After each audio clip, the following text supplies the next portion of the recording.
Ada orang cerita tuan-tuan, orang sakit tua lah, doktor pun kata awak balik lah baca Yasin baga. Baliklah anak ni. Masa tu dia boleh duduk gerak, boleh bercakap je lah. Mailah tu imam dengan orang masjid duduk baca Yasin. Habis baca Yasin, dia pergi duduk lengkong ujung kepala dia, sambil duduk cicah roti pak sagi dengan ayak kopi.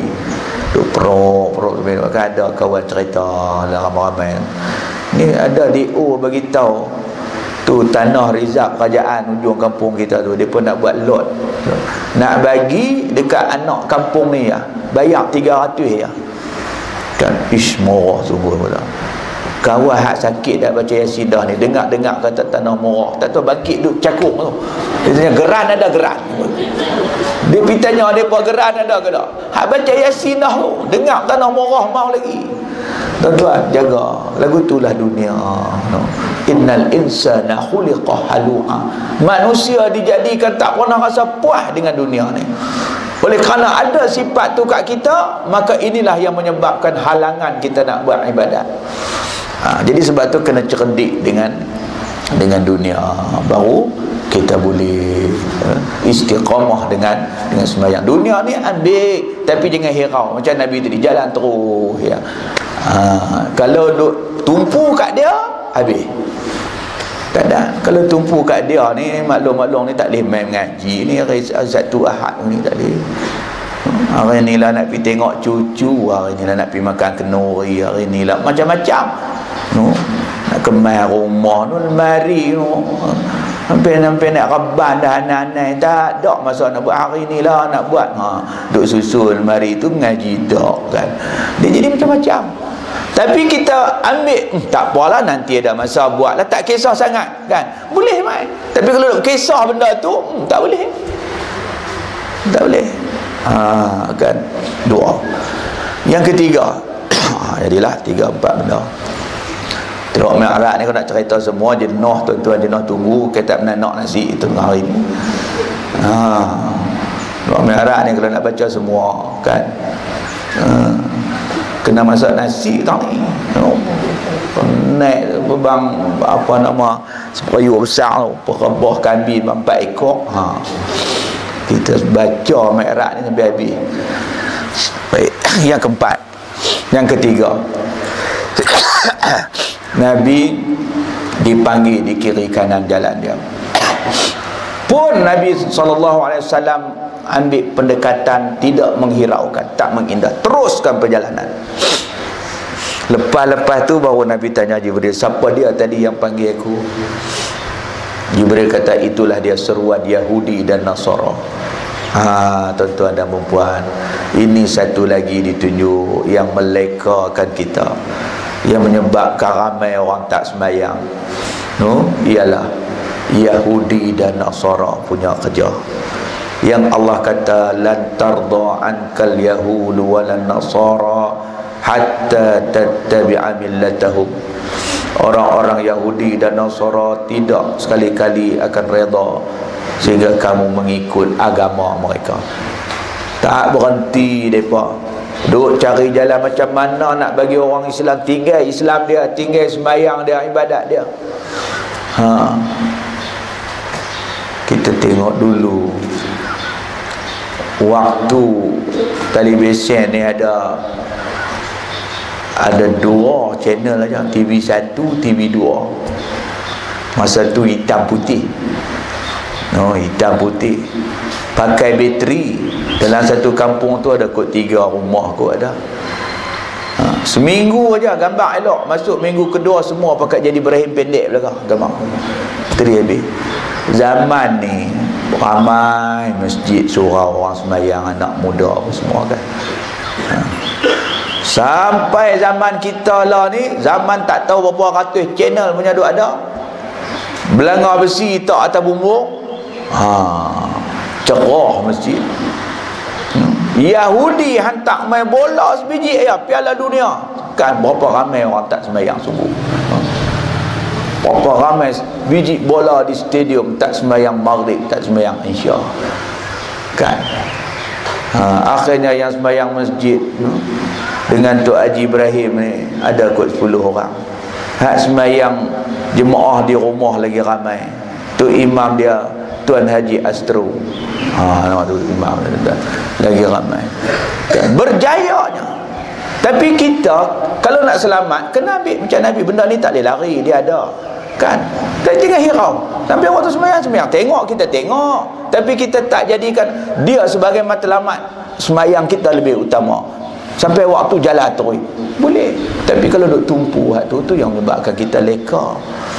Tuan-tuan dan puan-puan yang dirahmati Allah sekalian, ini antara 3 benda yang menyebabkan sembahyang kita tergugat, ditunjuk. Tapi tak apa, kalau kita menyontohi Rasulullah, macam mana apa yang Nabi buat terhadap 3 benda ni.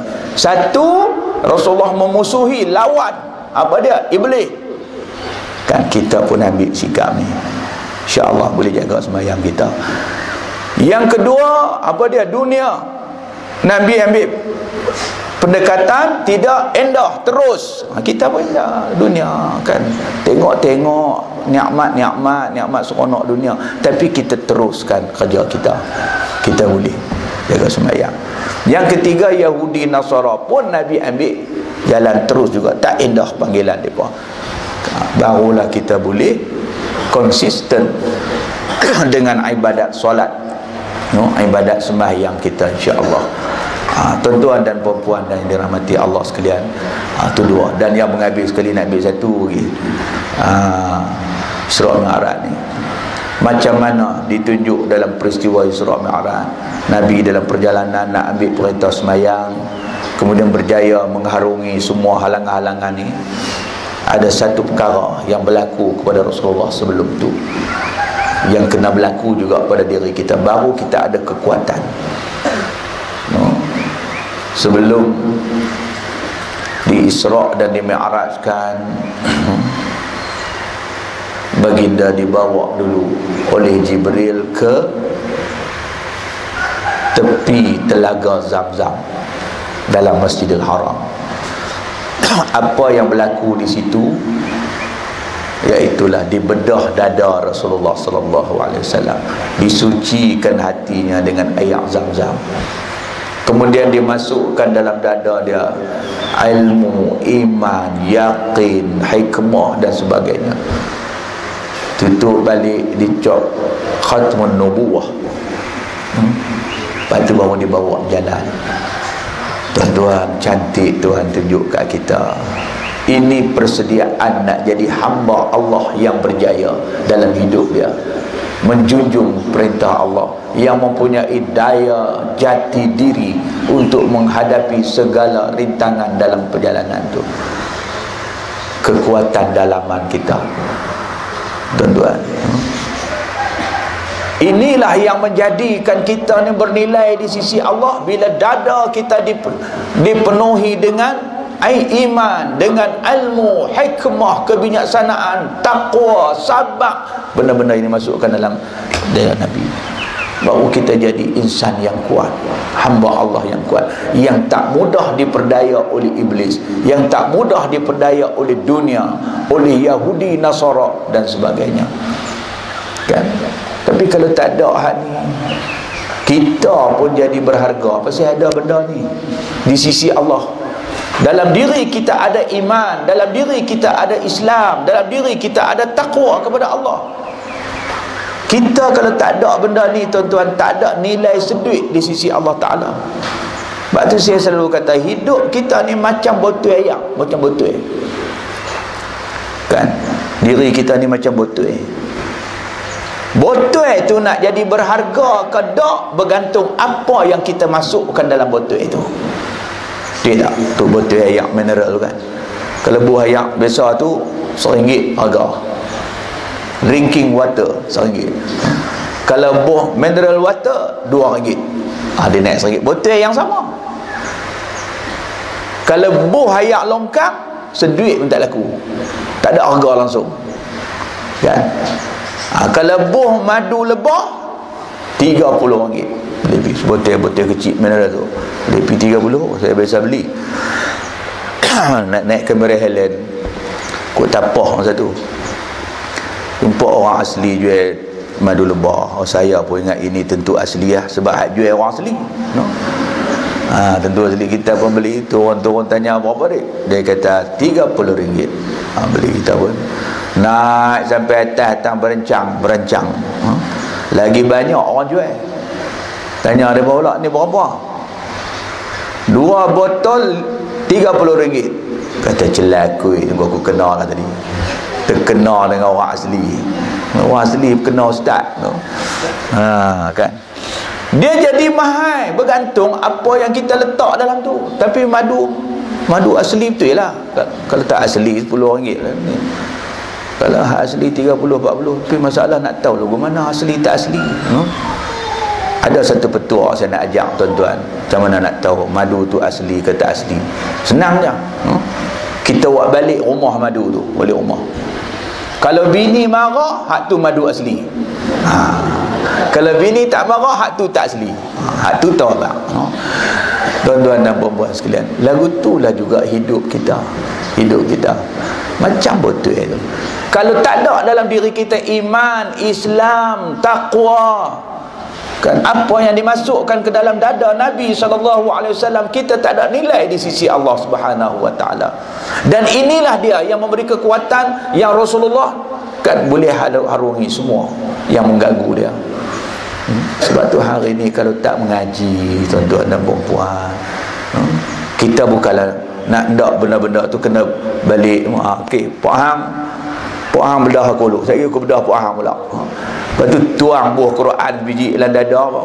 Bukanlah begitu.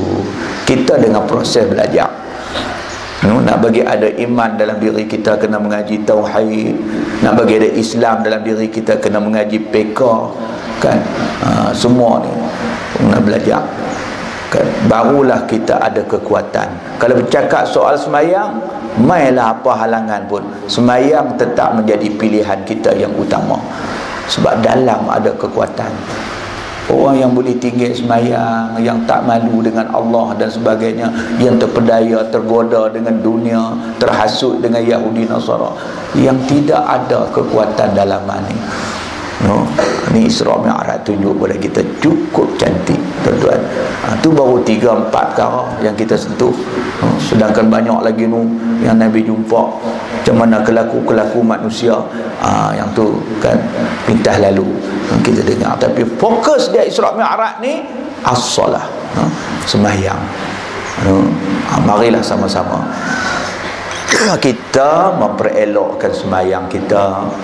Kita belajar, kita kaji, tengok apa yang kita duk buat betul ke atau perlu diperbaiki, kan, sampai akhir hayat kita. Kalau boleh kita duk perelok sembahyang ibadat kita ni.